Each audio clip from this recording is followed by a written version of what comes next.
আসসালামু আলাইকুম। সবাই কেমন আছেন? কী বলবো ভাই, আজকের দিনটা অনেক খারাপ। আজকে আমাদের দেশের নেতাগুলোর অবস্থা দেখে আমার খারাপ লাগতেছে। বেচারা করে এত সায় শকাতে থাকার লোকগুলো, এত উপর স্তরের হুকুমতের লোকগুলা আজকে কীভাবে নৌকাতে বসে রয়েছে ওনাদের দেখলেও অনেকের খারাপ লাগারই কথা, স্বাভাবিক।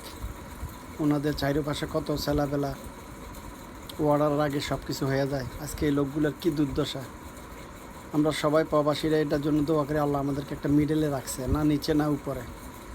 আমাদের কোনো ওয়ার্ডারের ক্ষমতার লোকও নাই, বাইরের লোকও নাই, ভিতরের লোকও নাই। আশা করি কেউ সালাম দিলে দিব না আশা করি, কিন্তু ভালো মন্দ জিজ্ঞেস করে আমাদেরকে। আমরা সবাই সালাম দিয়ে ভালো মন্দ জিজ্ঞেস করি। আমরা আল্লাহর কাছে আশা করি, দোয়া করি, আশা করি আর কি ইনশাআল্লাহ আল্লাহর কাছে আল্লাহর রহমত যাতে থাকে আমাদের সাথে, আমরা যাতে সবসময় এরকম থাকতে পারি, একদম উপরেও না একদম নিচেও না। আপনি এই জীবন রেখে কী লাভ, যে জীবনে আপনি আপনার দেশে থাকতে পারতেছেন না, পলায় থাকতে পারতেছেন না, পলায় থাকতে চলে যাইতে হইতেছে। আশা করি পরবর্তীতে যারা এই রাজনৈতিক কিছু করবেন, নেতাদের পিছনে ঘুরবেন, সবাই আজকের এই দিনগুলোর কথা খেয়াল রাখবেন। হোক যে কোনো প্রার্থী, যে কোনো দলের, হোক আওয়ামী লীগ, হোক বিএনপি, হোক জামাত, যেটাই করেন, একটা চিন্তা করেন যাতে আপনি রাজনীতি করে আপনার দেশে বুক ফুলে হাঁটতে পারেন। এটা আমার দেশ, আমি দেশের জন্য করছি, আমি দেশের জন্য করে আজকে আমি দেশে থাকতে পারতেছি।